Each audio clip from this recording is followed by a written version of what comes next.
এই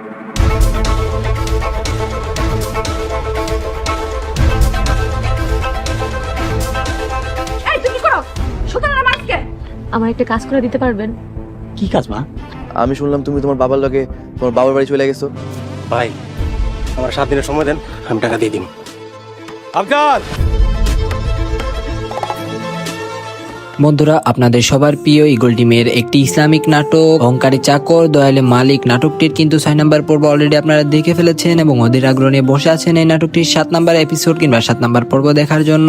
তো আজকের ভিডিওতে আমি আপনাদের বলতে চলেছি এই নাটকটির 7 নাম্বার পর্ব ইগল টিম কত তারিখে আনবে কিংবা কি বারে আনবে এবং এই নাটকটির 7 নাম্বার পর্বে এবার কি ঘটতে চলেছে, কি ধামাকা ঘটতে চলেছে, কি চমক ঘটতে চলেছে এবং এই অহংকারী মালিক দয়ালু চাকর নাটকটির 7 নাম্বার পর্ব কোথায় গেলে কিংবা কিভাবে আপনারা সবার আগে দেখতে পারবেন। আপনারা কিন্তু অনেকেই এই নাটকটি খোঁজাখুঁজি করতেছেন, আজকের ভিডিওতে আমরা এটাই জানিয়ে দেব। তাই আজকের ভিডিওটা সবাই প্রথম থেকে শেষ পর্যন্ত না টেনে দেখতে থাকুন। তো বন্ধুরা, এই নাটকটি কিন্তু আপনারা অনেক বেশি পছন্দ করেছেন এবং আপনাদের এই নাটকটির প্রতি ভালোবাসা দেখে কিন্তু আমরা রীতিমতো অবাক হয়ে গেছি। তো এই নাটকটি কিন্তু আমরা আনতে বেশি দেরি করব না।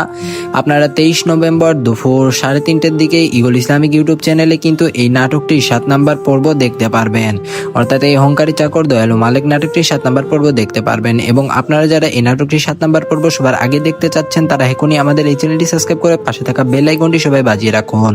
আপনাদের যাদের আমাদের এই চ্যানেলটি সাবস্ক্রাইব করা থাকবে না তারা কিন্তু এই অহংকারী চাকর এবং দয়ালু মালিক এই নাটকটির 7 নাম্বার এপিসোড কিংবা 7 নাম্বার পর্ব সবার আগে দেখতে পারবেন না। তাই সবার আগে দেখার জন্য এখনই আমাদের এই চ্যানেলটি সাবস্ক্রাইব করে রাখুন আপনারা যারা আজকের এই ভিডিওটা দেখতেছেন। এবং কত তাড়াতাড়ি দিব এই নাটকটি আপনারা কমেন্টের মাধ্যমে জানান। আপনাদের কমেন্ট যখন বেশি বেশি করেন তখনই কিন্তু আমরা বুঝতে পারি এই নাটকটির প্রতি আপনাদের কেমন ভালোবাসা, তখনই কিন্তু আমরা চেষ্টা করি নাটকটি তাড়াতাড়ি সবার আগে আপনাদের মাঝে পৌঁছে দেওয়ার। তো সবাই কমেন্ট করুন, ভিডিওটা ভালো লাগলে অবশ্যই ভিডিওতে একটা লাইক দিবেন। সবাই ভালো থাকবেন, সুস্থ থাকবেন। আপনারা আজকের মতন এখানেই বিদায় নিচ্ছি। আল্লাহ হাফেজ।